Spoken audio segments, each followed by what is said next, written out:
Hi, good morning, my friends. I'm really excited today. Sat here this morning with two people from the non-profit Flow for the Love of Water, and we're going to have a discussion about how they are helping make sure that the water is protected here in Michigan and the whole Great Lakes area. So I'm very excited to have them with us today. As you guys are coming in, if you can just comment below and let us know you can see okay and hear okay, and then I'm going to turn the camera around and I'm going to let Jim introduce himself and introduce his staff member as well. Thank you for joining us today. Can you let everyone know? Thank you, Ken. I'm Jim Olson, and I am the founder of Flow for Love of Water. The organization was originally founded in 2008 with Terry Swear, the president of Michigan Citizens for Water Conservation, that had just been fighting for 8 years the Nestle bottled water issue in Michigan. And also with the help of my brother Eric Olson, we formed this organization to zero in on the threats to the waters of the Great Lakes and just how we might approach that. Perfect. And as you see it, can you give an idea of what the main threats you see to the Great Lakes are? Well, we have, this has evolved over time. But the first threat that we addressed was diversion and export and the threats of commodification of water. What do I mean by that? I mean the threats to the southeast and other parts of the country because of the shift in political influence and combining that with climate change and drought, that other parts of the country were eyeing the Great Lakes to basically pipe water or ship water in some form. There was an attempt to ship water to China, 160 million gallons in the so-called Nova affair in 1999. The Nestle efforts to do bottled water in Michigan and export millions of gallons, hundreds of millions of gallons a year, threatened the ownership, which has been public for years, of water. And so there were all these threats around diversion and exports of the Great Lakes Basin, and that became the first piece that we looked at. But soon after, we realized that there were other things going on. One of those things was that the fracking and the high volumes of water involved in fracking in the Great Lakes Basin and elsewhere, but particularly here, as Liz Kirkwood had mentioned a while ago. Here in Michigan, for example, to frack the shale 2 miles down, you need a chemical water mixture, and that requires up to 1 million gallons a day for 3 weeks. It's 21 million gallons. I think one of the wells was 30 million gallons. When you remove that much water out of the water cycle of a watershed, particularly the headwaters, you're going to do some serious damage if you're not careful.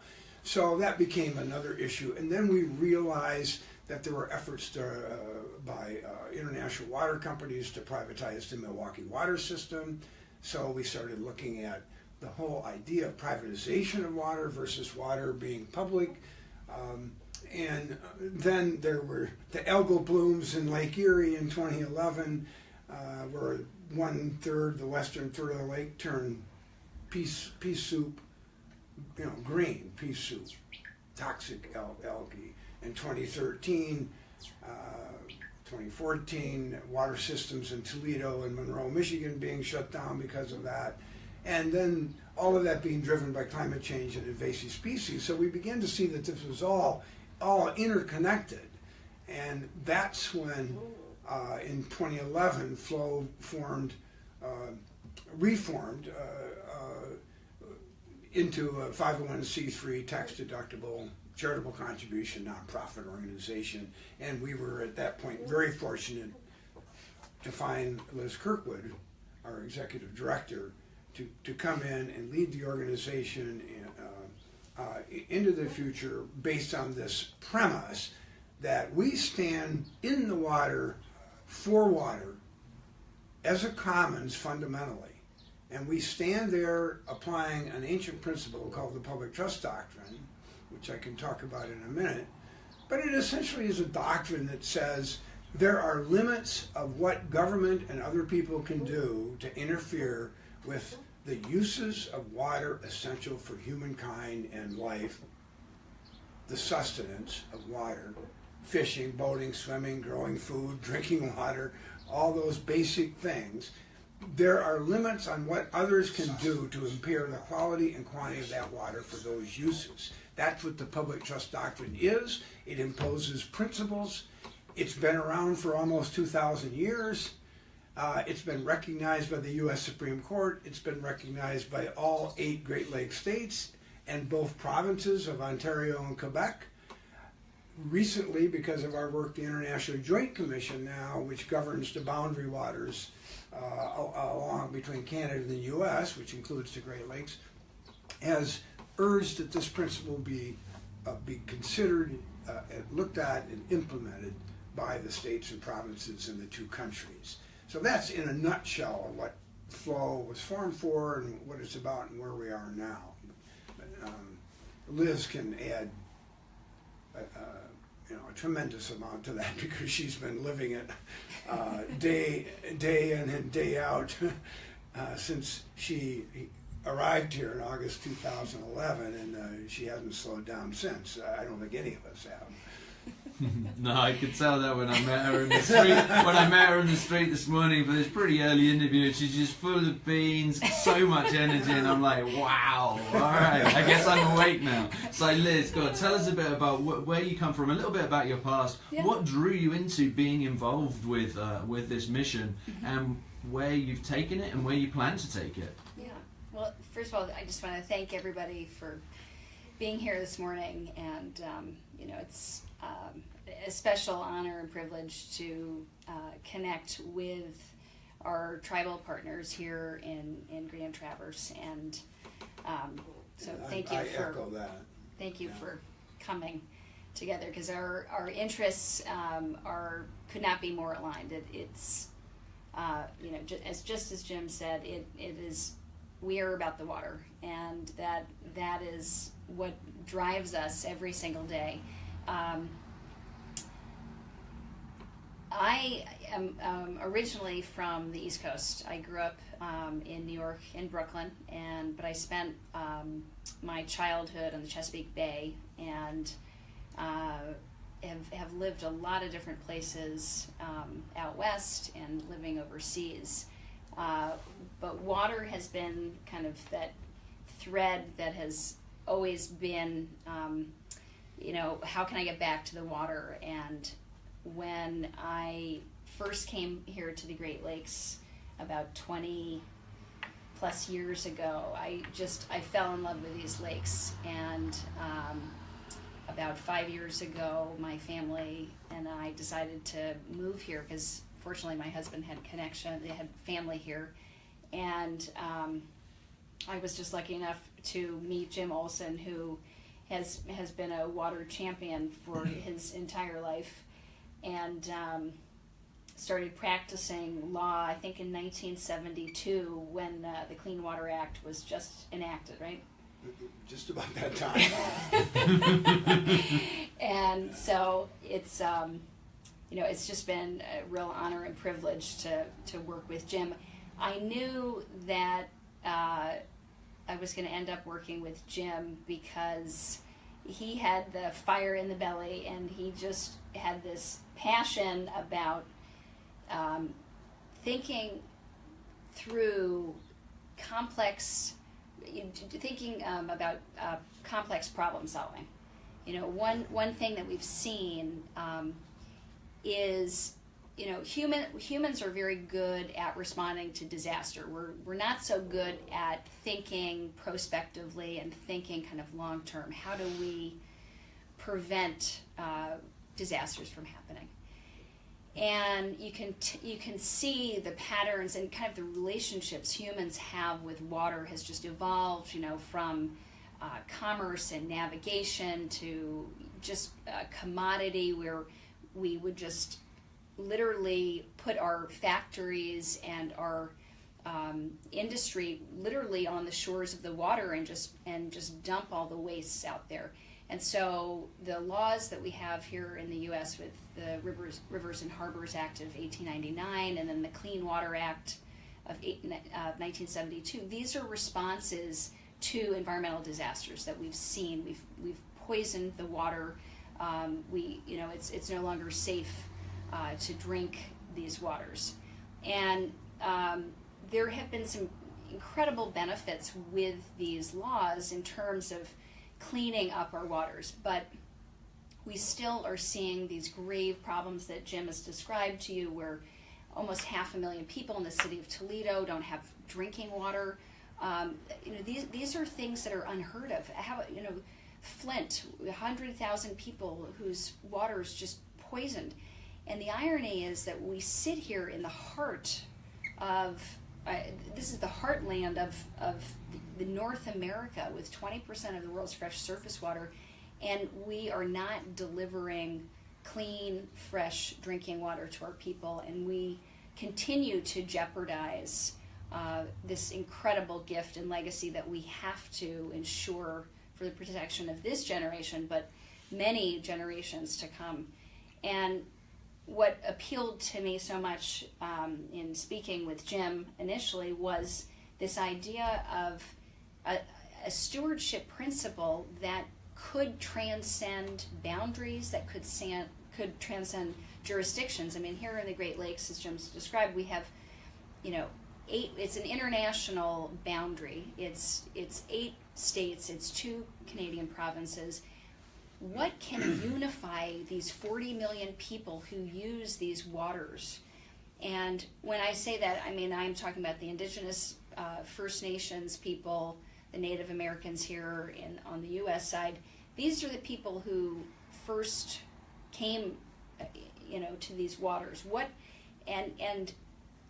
The beautiful thing is that the idea of the commons and the public trust has this affinity with what sovereign tribal rights and peoples know, that there are some things that are inalienable, and that is about the water and the air and the land. I think that's an interesting and an important point. You can look around the world, and the idea of water is a commons, and this idea of principles, such as the principles of a treaty. When you look around the world, including Western civilization, we find out that these things come from reality. They come from the nature of water, the nature of human relationship and other wildlife to water. And this then came out of human custom. And custom became culture. And culture became understanding. And understanding became principle. And so these things of commons, or the way the Odawa and Chippewa and Native American view water and property, there isn't property. It's all common in the Native American culture, and we happen to have a common principle in Western civilization called the public trust doctrine. Water came to us as a commons. It was not carved up as private property like land was. So land came down to us with deeds and descriptions and exclusive ownership. If you own a piece of land, you don't own the water, you just have a right to use it. So fracking company comes in and says, we want 21 million gallons in 3 weeks. You have a right to use this water, but you don't have a right to impair the water while you're here and after you're gone. You have a right to use it. You don't own it. It is not yours. And that is the real fundamental, I think, affinity that Liz mentioned between the tribal culture and idea of the natural world and this commons idea. So isn't it interesting that even diverse civilizations have these common roots, even not only in water, but in the culture and custom itself, springing from the nature of water. Absolutely, and I mean, water is a great thing to look at, because it doesn't judge. It doesn't judge how old you are. It doesn't judge what your sexuality is. It doesn't judge what the colour of your skin is. We all need it the same. We all use it the same. And yes, and so you tie. Yeah, I mean, perfect. You tie the intrinsic value with these principles, and it is available to the least of us. Absolutely. And one thing you mentioned, Liz, which I really liked, was you talk a lot of times people come together when there's been a disaster. And from my understanding, what you're trying to do is put things together to avert a disaster, so we can look at what's potentially going to happen. And we haven't really spoken about one of the main threats, which is Line 5 running under the Straits of Mackinac. And it's a case of that's a disaster waiting to happen, and what you're doing is working to make sure that disaster never happens. Yes. So that's not a very popular thing to do around here, I wouldn't have thought. So what are some of the issues you found, and how have you had to mitigate some of that stuff while you've been doing it over the years you've been doing it, to make sure that you don't isolate yourselves and aren't able to be effective? Well, that issue about Line 5, as we call it, is... it just goes right to your heart when you first hear about it. When I remember the moment that I first learned that there were aging oil pipelines moving in the Straits of Mackinac, which is almost 5 miles straight. I thought, wait, are you kidding me? That there are oil pipelines in these waters? And if you've ever been up to the Straits of Mackinac, you will know how fierce and wild an ecosystem it is, because it is that the choke point between Lake Michigan and Lake Huron, which is the largest hydrologically connected lake in the world. I guess, but if you Google that, I'm sure there'll be some other variants. But anyway. But it is a singular hydrologic system. It's one lake. Yeah. But so this issue, from our perspective, it was, when it came to us, it was just so extraordinary, because we heard about it, and I remember Jim and I started talking. We said, we have got to do something about this. Right. And the moment we started thinking about it, we said, wait a second, there's a pipeline that's in our public trust waters that's resting on state-owned bottomlands. What is going on here? We started investigating this issue, and we discovered that indeed the state of Michigan had granted an easement that was held in public trust, meaning that the state granted this Canadian private company an easement to rest and to transport its oil through pipelines in our public waters. And the state had basically forgotten its duties to protect the waters for almost 6 decades. Yeah, and it wasn't until the Kalamazoo disaster in 2010 that people started looking around to say, oh my gosh, where are the other pipelines in this state? And a woman by the name of Beth Wallace at National Wildlife Federation, who grew up in the Kalamazoo area, started researching it and really put Line 5 on the map when she and Jeff Alexander authored Sunken Hazard by National Wildlife Federation. And then they sent divers down to go examine the condition of these pipelines, and they discovered that these pipelines were encrusted with invasive species, these mussels, quagga and zebra mussels, that had entered into the Great Lakes ecosystem with the opening of the St. Lawrence Seaway in 1959. And this just propelled us to look at the legal responsibilities that the state owed to citizens. And we have been working for over 4 years now to hold the state of Michigan accountable, urging them to exercise and enforce the conditions of the easement against Enbridge to decommission the pipeline, because oil pipelines don't belong in the Great Lakes. And this pipeline is arguably the most dangerous pipeline in America right now, threatening 20% of the planet's fresh surface water. Yeah, just say that again. That's 20% of the planet. Yes, 20% of the planet's fresh surface water. And of all the lakes and streams that you see 80, on the surface of the earth, it's 20%. Right. So if we get it right here, we can get it right Right. everywhere. That's great. And in North America, it's 95% of our freshwater supply. Wow. And it's this. You see, when I mean, heard it's about this, mind-boggling. it boggles my mind. And it's like if you spoke about this if you went into a school and you spoke to a class of 7-year-olds, Yes. and said, we have this pipeline that's full of oil, and we have this place that everyone needs to drink from. Would you like to put this pipeline underneath this place that everyone's going to drink from? What do you think they would all say?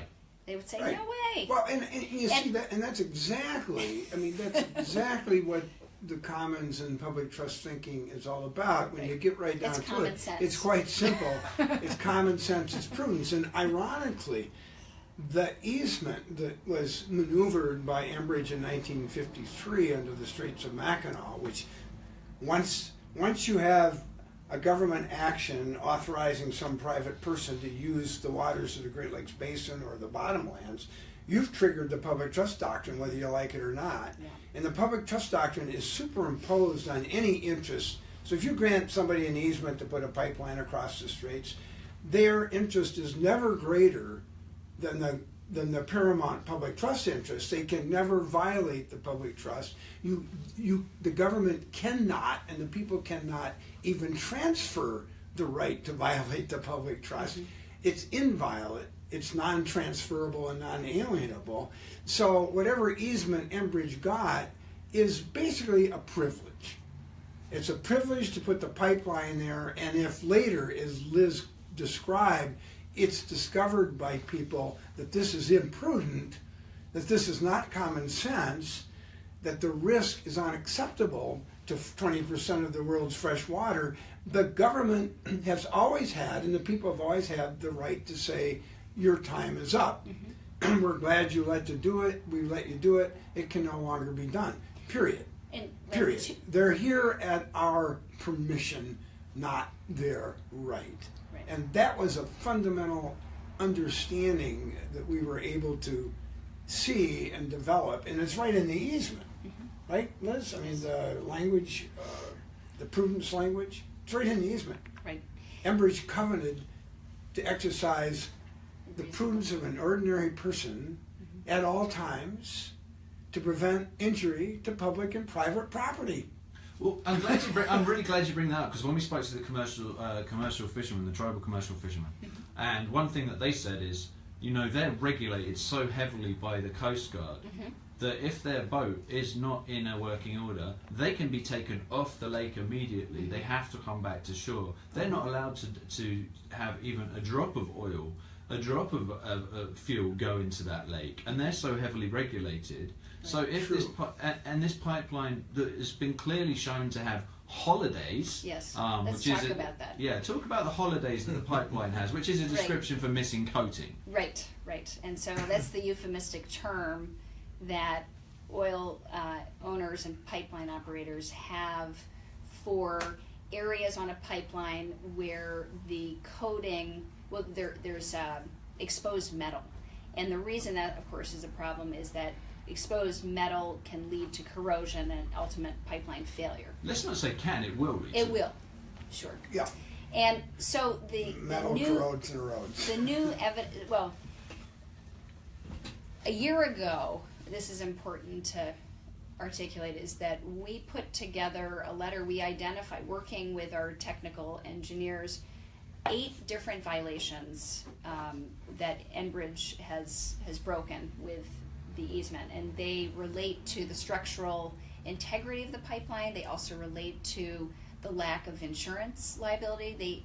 The requirement is $1 million from 1953. And the cleanup in Kalamazoo cost $1 billion. $1.2 billion. There is no way that you can have an open water pipeline spill and properly clean it up. And so those violations have been ongoing.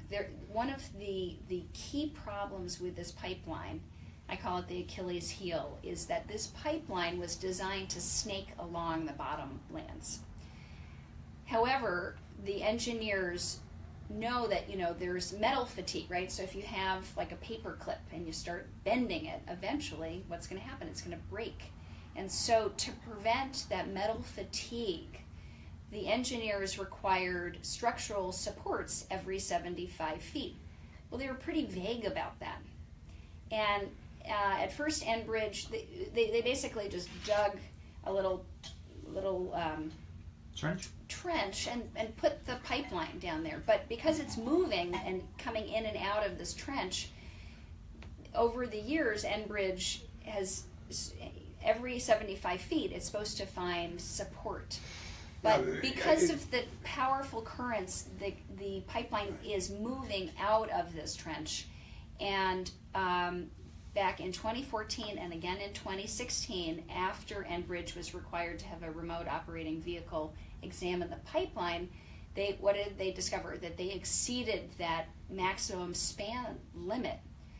Now, the state of Michigan had the opportunity on both of these occasions to bring Enbridge under the rule of law and require them to get a permit under the Great Lakes Submerged Lands Act, which was enacted 2 years after the easement. And that is the codification of public trust law here in the state of Michigan. It's what allows the state to authorize permission to private companies to use our public waters. And instead of ensuring that there is not a substantial likelihood of harm or pollution or destruction, and the state issued permits to put these pipeline anchors. And right now, there are 18 vulnerable areas that the state is currently aware of and is not addressing under the law. Yeah, I mean, how ridiculous this is exhibited by the fact that the engineers in 1953 knew very well it needed anchor supports. It's in the agreement.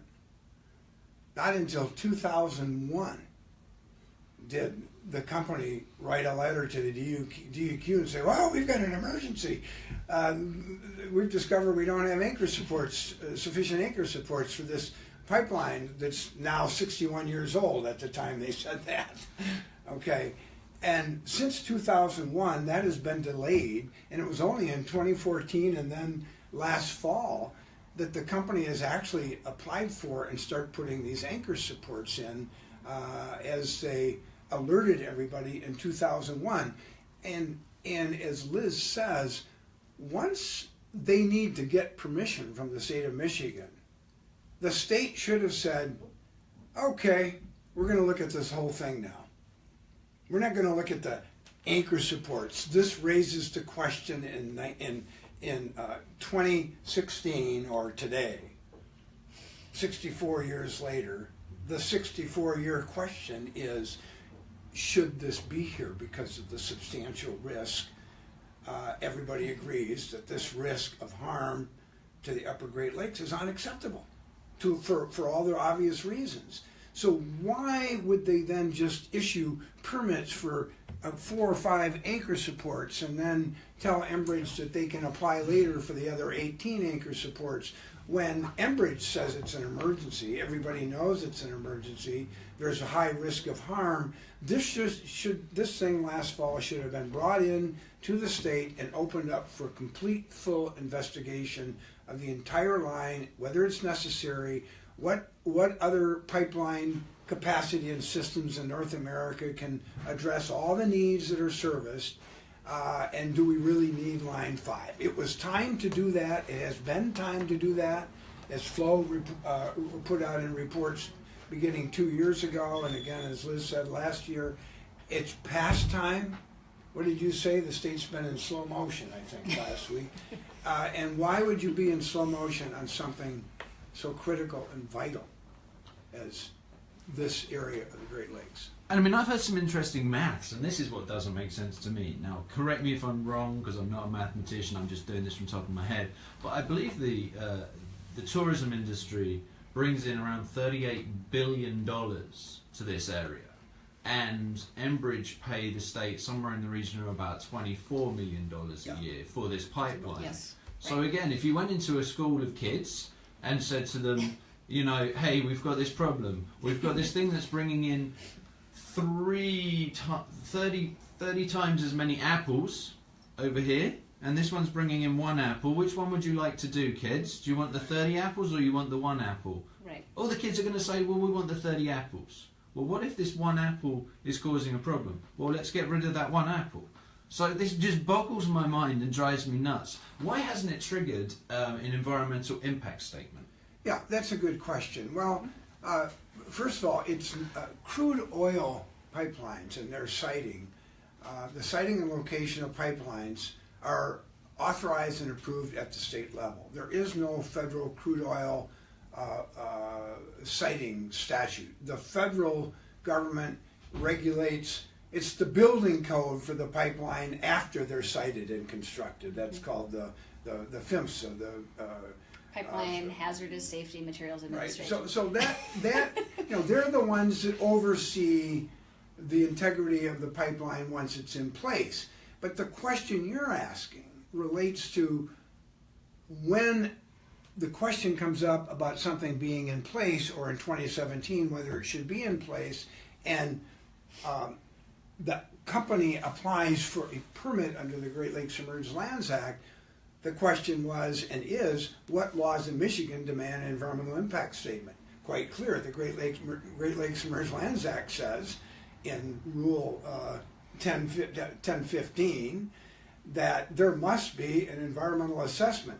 The company cannot get the permit for the activity that it has unless it files an environmental assessment demonstrating that there will be no likely pollution or impairment of these waters. And secondly, demonstrating that there's no feasible and prudent alternative to using these public trust waters. And the company did not do that, and the state issued these permits and let the company go on its way without demanding that. In effect, last fall, our government, the Department of Environmental Quality, our Attorney General, the governor, this administration, dropped the ball, looked the other way, and let Enbridge get these 4 anchor permits without taking advantage of the opportunity that was required by law, applying the law that is demanded by the public trust, which is a very high fiduciary duty on government, the stewardship principle that Liz mentioned. And why is it that it was treated as if there was no duty, let alone a high duty? What's going on at the government level that is bringing this kind of nonsense about? That's what we're really dealing with, and the public is getting tired of it. That's what brought the Flint crisis in Michigan. It's what's driving the lack of public notice when the state almost issued a permit last fall to Nestle to do another 400-gallon permit high-capacity water well for exporting water in bottles out of Michigan. Why is it that this high duty when it comes to water has been relegated to practically complete ignorance on the part of the government to apply this principle? And that's why I agree with Liz when she says this line 5 goes to the core and heart of not only the Great Lakes but the public trust doctrine.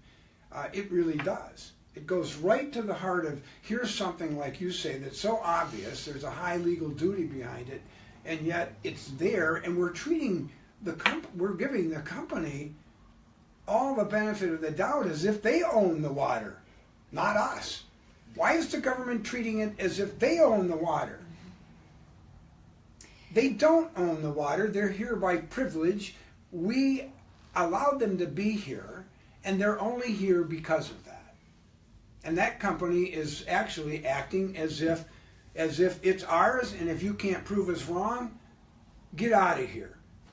The reality is the water is such as is here. We've given you the consent to be here. It's based on public trust principles. If you're not living up to those principles, you get out of here.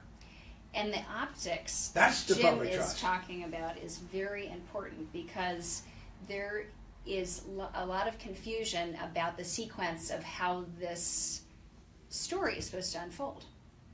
The story should be unfolding with the state of Michigan in the driver's seat. They have the legal duty forever to protect our water. And by allowing Enbridge to continue operation, in fact, the state has increased the flow of oil in Line 5 by 10% in 2013 to 23 million gallons of oil a day. And Jim will talk about Line 6B in a second. Sure, yeah. But this, I want to talk about this. So the state has they've allowed the increase of oil. They have allowed Enbridge to continue operation, knowing that there are missing and potentially vulnerable places on this pipeline that are subject to washout.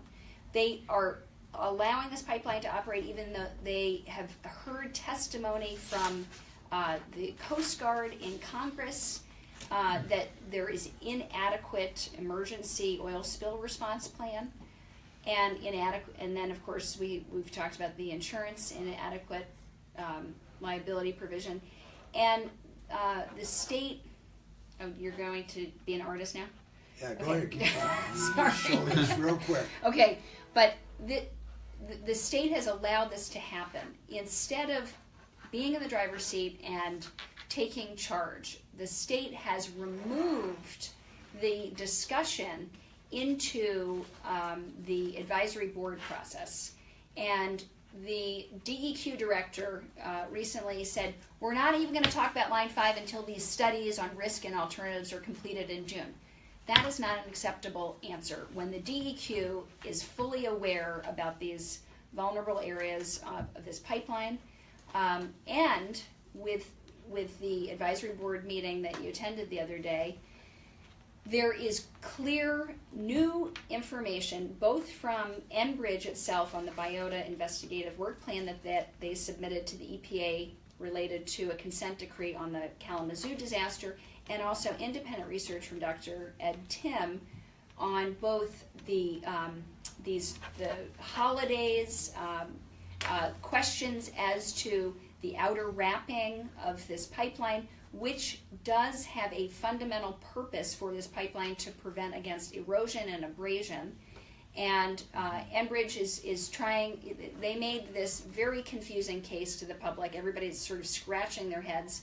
What are you talking about? You said that they were holidays. Oh, you didn't really mean that they were holidays? And this triggers a separate duty for the state of Michigan to investigate.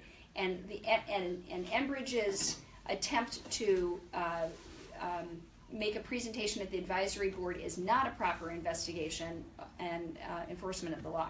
They knew that. You could tell that by the way that gentleman was talking and Yes, humming and ahhing. yes. He couldn't talk accurately on it. And as you brought up the Pipeline Safety Yeah. Advisory Board meeting, I would be remiss of mentioning the fact that there was a clear thing to me that was really apparent, and that I've learned that the Indigenous folk here and the state have equal responsibility to being protectors, stewards.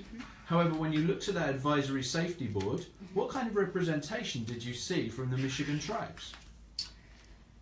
There is one seat on the 16-member advisory board, and it was after Governor Snyder's executive order that the tribes had to beg to be on that advisory board.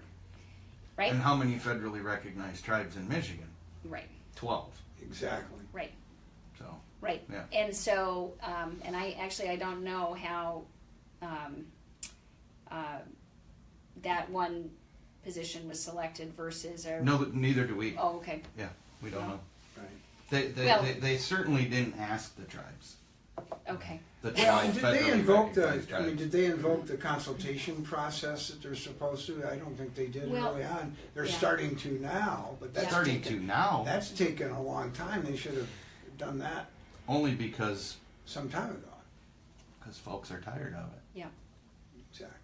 So I just wanted to point out that in that particular Sure. inequality, because you know when this pipeline breaks and when these waters are polluted, you know that it's going to be the indigenous folk, the tribes here, that are going to be heavily involved Right. in being the good stewards that they've Right. always been. Right. Yes. Well, And everyone's going to go, oh man, I can't believe this happened. How did this happen? And everyone's been saying, it's going to happen, Right. and then they go, oh yeah. And what isn't also recognized is that not only are the Straits of Mackinac up here, this Great Lakes. You know what? This is going to Show go bumpy that. a second, but I'm going to show you guys a map. Ooh. Yeah.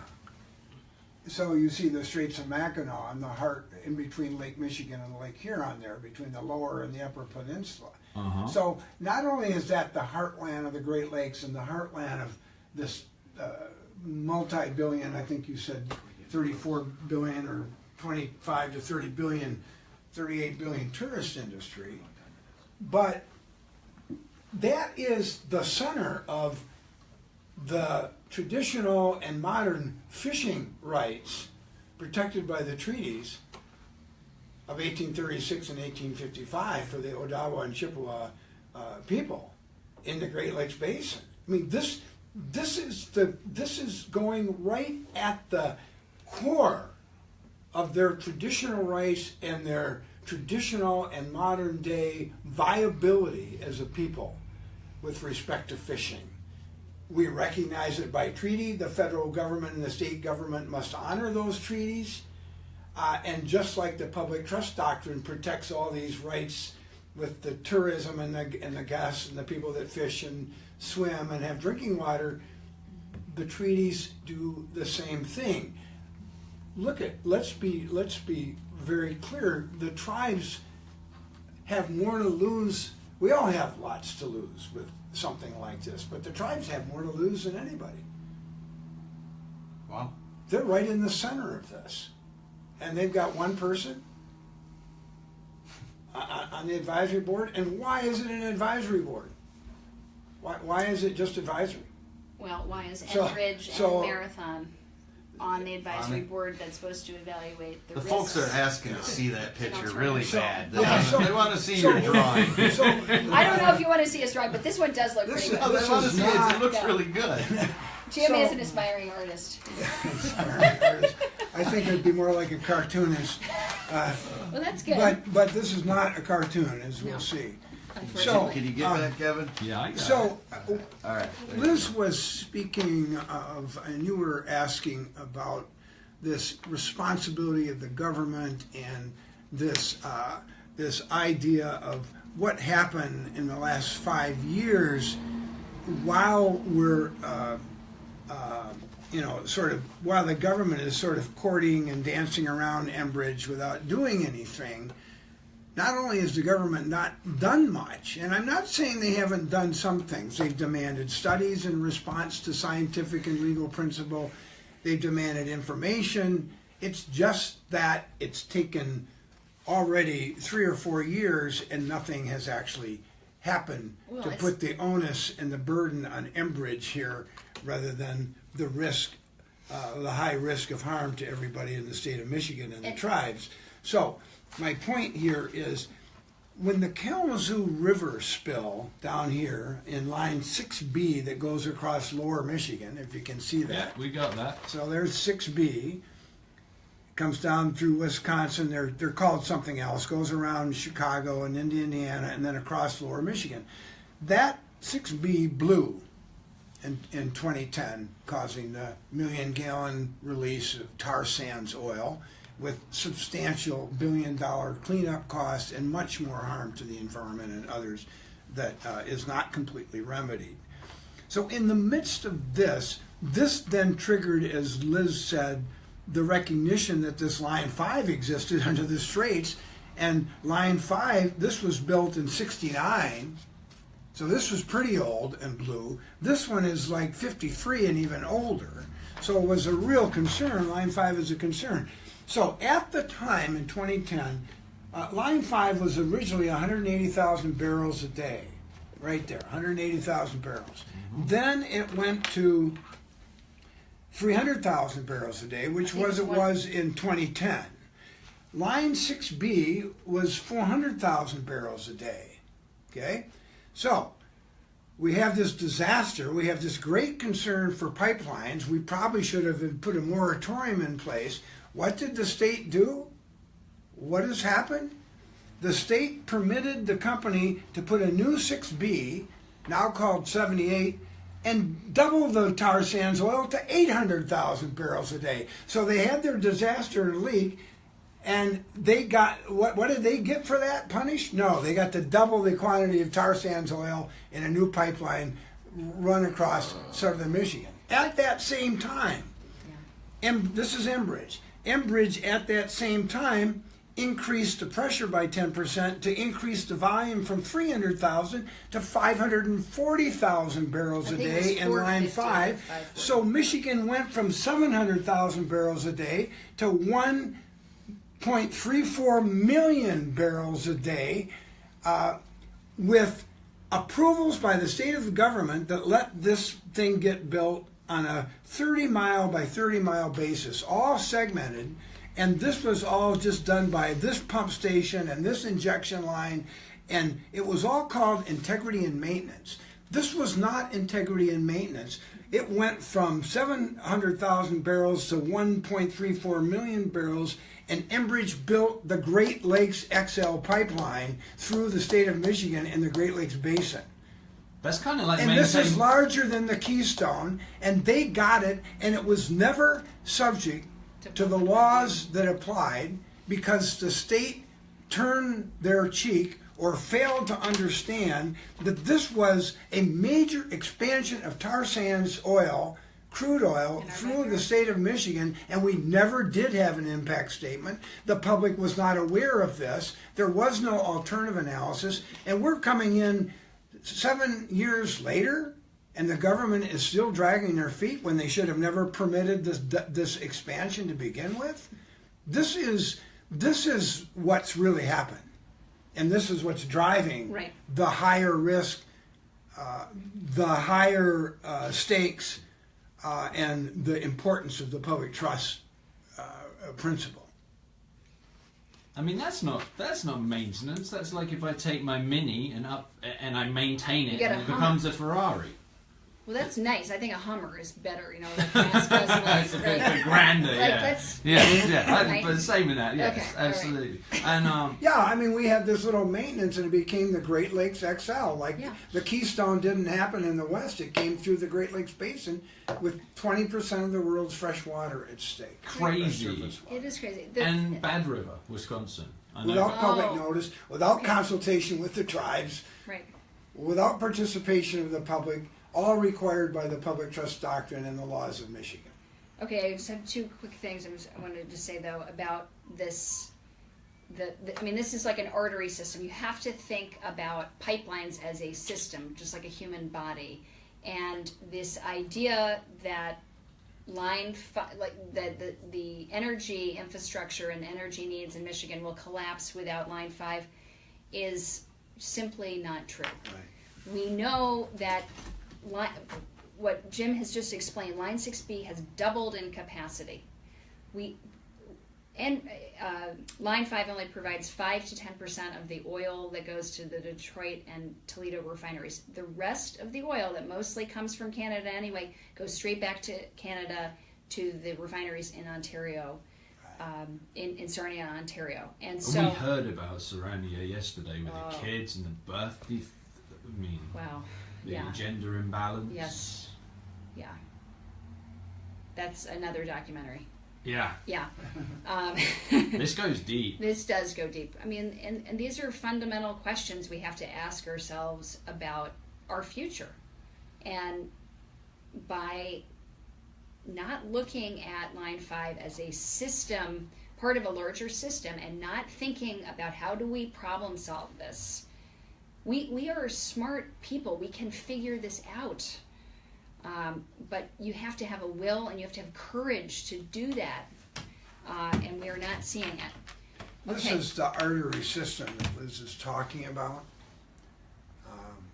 If I've got that in the right spot so you can see it. And don't forget that there's been a massive merger also with Enbridge and Spectra. Right. So what Liz is saying is that there's a huge North American network for crude oil transport. Some of it comes to the different states where the refineries are, down in the Gulf of Mexico.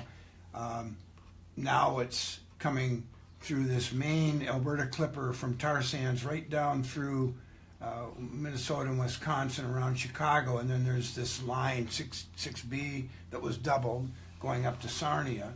this goes out to Montreal, and a lot of this, by the way, from tar sands is headed for the British Isles. It's one of the major places this gets through these ports. So this is all about, it's like, are we back into the colonial times again or what? So this is the system. And the question that Liz was addressing is, what role does Line 5 really play? It's a small segment for some diluted tar sands to make it light crude to go down Line 5 because it can't handle the tar sand, heavier tar sands. The fact of the matter is, if this was 300,000 barrels and this was 400, Michigan was moving 700,000. When we went to 1.34 million barrels and basically doubled, we could have handled all of that original 700 in this new line and shut down Line 5. Line 5 is not and was not essential, and we've got all these other ways to move oil in the country, and talking also to the west coast of British Columbia that the new government in Canada has approved. So we have this, as Liz said, the veins of a hand. There's all kinds of ways to move crude oil wherever it's needed at any time. The reality is, just like the system adapts, it evolves and adapts, and it's dynamic, and no one company would argue that they don't have a backup if Line 5 did go down. You're telling me they're not going to still ship oil to market? Right. Of course they are. You tell me they don't have a backup plan? Of course they are. You tell me they don't have an alternative? Of course they do. Of course they do. So Line 5 was 180, then 300,000 barrels, and now it's up to 540. That's since 2010. If this had been done right, that would have never gone to 540. It would have been shut down. The 300 would have been put down in the new line that went across southern Michigan, and we wouldn't have a line in this issue under the straits. It was that simple. It's incredible. And it's interesting because you're talking about mitigating risk there. You're talking about right now you can't pull out all the pipelines, right, but this one isn't even needed. Right. So before why would you risk the Great Lakes? Yeah. So and not to mention all the tributaries along the 645 there's a little miles formula of on this pipeline. backboard right behind you called R equals P times C/H. So R You want it equals to P times C. R is risk. Risk equals probability times consequence or harm. C, consequence, okay? So probability and consequence are functions of each other to define risk. All right, risk is over here. Here's R equals P times C. So as the magnitude of harm goes up, like a release in the straits, the probability becomes less significant. In fact, at some point when the harm is so unacceptable, probability can be 0.1 and you still don't do it because the risk is too high. So if you have a high consequence, you have a high risk, even if it's low probability, like the company would argue. Rick Kane, who's one of the logistics strategists, that's what he did in the corporate business world involving hazardous materials his whole life, is an advisor and and a board member of Flow. And Rick has pointed out that basic risk theory says when the magnitude is so high of harm as consequence, the C, is so high that everybody agrees it's unacceptable, principle number one is immediately choose the alternative that does not involve the risk. Choose an alternative if it exists. Get rid of the risk. That's how you approach all these problems. That's what industry does. That's what he coached industry and managed industry to do. It's a basic principle. So when you say about how can this happen with this risk, it's because we're not following that basic principle of prudence, mitigation, or prevention. It's actually, the first rule is if the risk is too high, prevent. I can give you an example. There was a court case in Michigan down near Manistee, near Lake Michigan, about a dozen years ago. And the DEQ, the environmental agency in Michigan, issues a permit for an oil well in the city that they had to bleed off hydrogen sulfide at levels of 45,000 parts per million, and 2,000 parts per million will make you really sick. So this was issued near the golf course, this oil well, and it got in front of a judge. And the company argued, we've got all the bells and whistles, the warning devices, the response plan. This is not going to be a problem. It's not going to happen, and if it does, we got everything taken care of. So the local people went into the judge, and they brought in a dispersion model. Well, what's going to happen? Like the dispersion model in the Great Lakes, if there's a release in Line 5, and it had a 6-mile kill zone. And the judge said that consequence is so unacceptable that there is no situation under which I'm going to let this happen, and I'm shutting it down, period.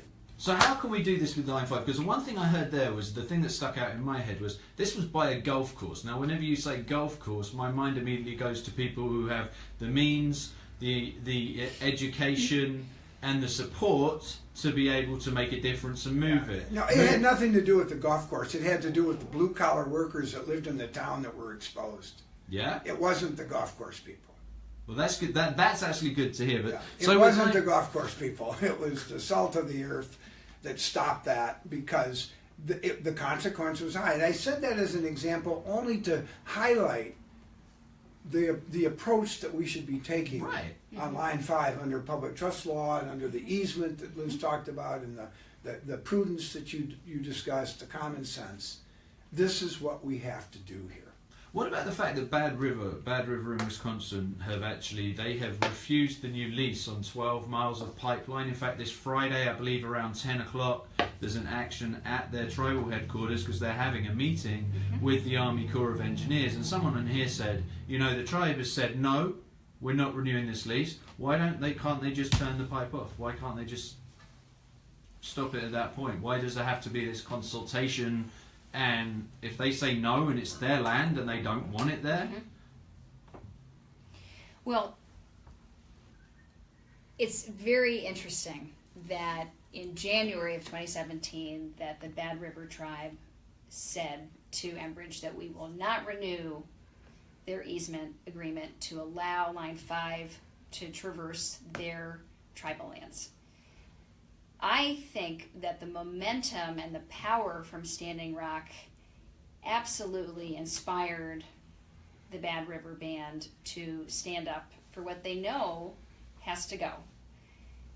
The issue with the Bad River Band, however, is somewhat complicated in that there are, I believe, 15 different easements on their land, and so it's not just with the stroke of one pen, which would make this issue a lot easier. But 11 of the 15 easements, as I understand, are right now the Bad River Band could just say goodbye, see you later.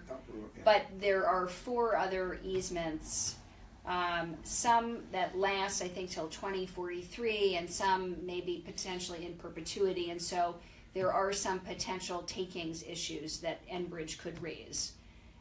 So it's not a done deal, but there is great potential for Line 5 to be shut down, at least temporarily, and they would have to rebuild it around the tribal lands. Yeah, absolutely. Right. Absolutely. And just to stress to people, it's not a case of anyone can just go and shut off a valve. The valves are done in a specific order, and someone turning off a valve can actually end up filling the Great Lakes with oil. So it's not a case of people can just take that into their own hands and turn off valves. This has to be done the right way. That's correct. My gosh, yes. That's correct. Yeah. I was responding to something. Okay. Yeah, we don't know where the valves are. Well, yeah, and people, and because like people, that. when they think of, with a tap at home, if it's leaking, you don't want it to leak anymore, you turn it off. Oil pipelines don't work that way. So a lot of people have asked what they can do. What can people do? How can people power, which we know works gradually, because lots of people are finding their voice, they're making a stand. And you haven't even really spoken. I did ask you, and you didn't cover this yet. Oh, I'm sorry. What kind of difficulties have you seen?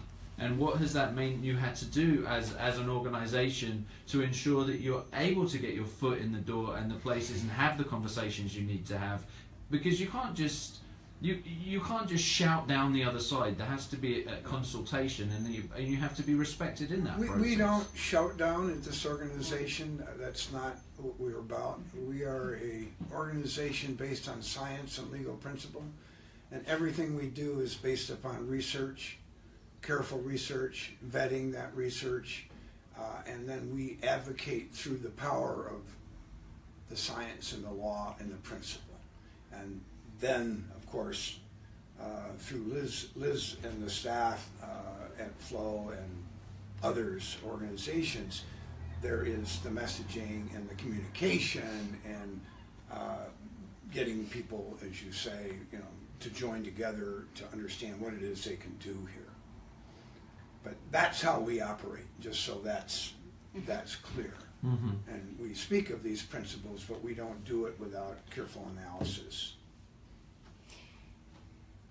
So the barriers, as I see it, to shutting down this pipeline, I mean, number one, there has to be leadership at the state level to enforce the easement against Enbridge. And that has really been lacking. That's right.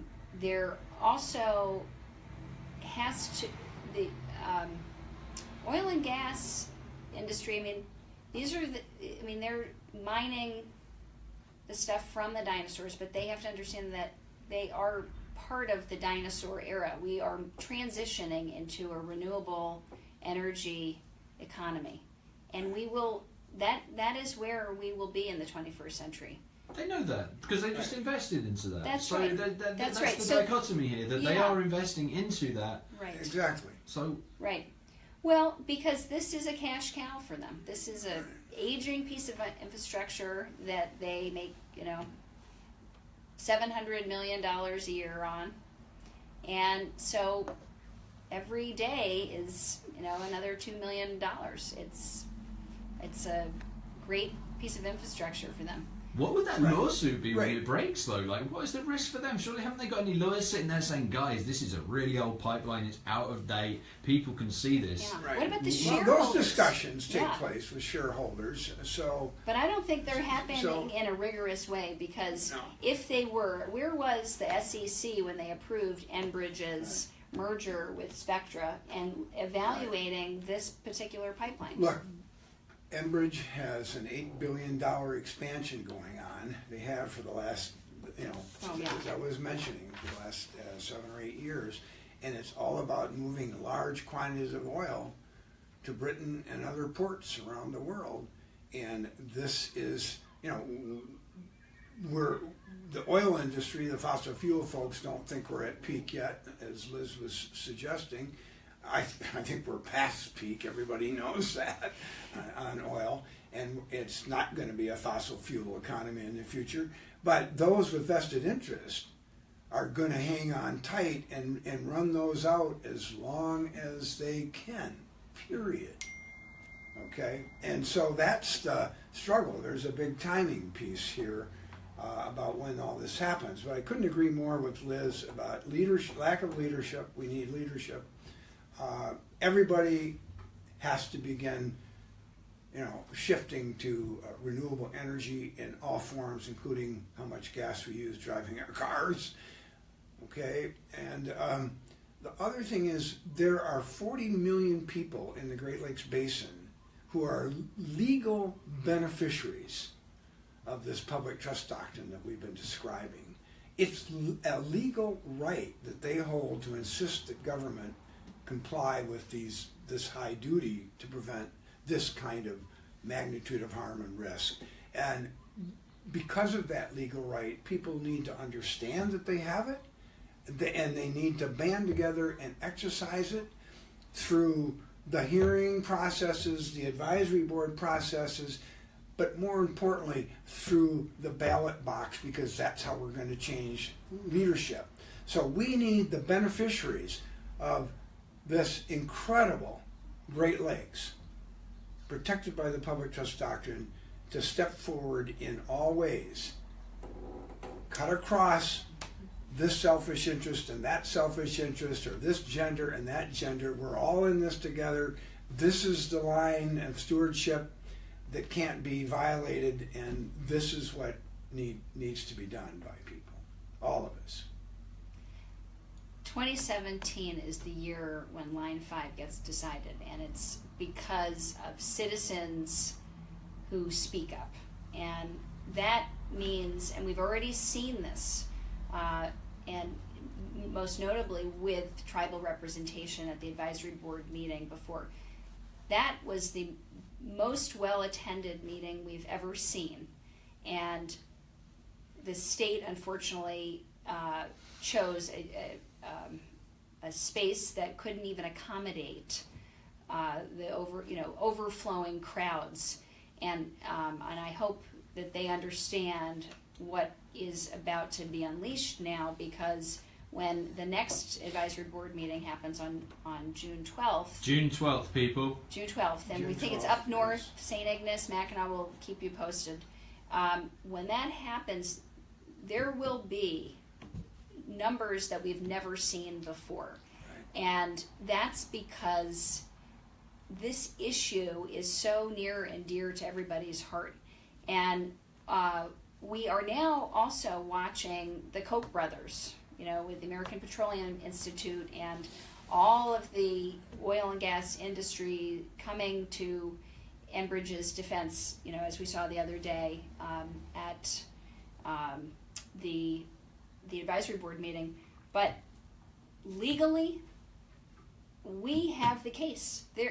This is the case for the people, because these are our waters, and it's a conditional use, as Jim has said, to use these waters.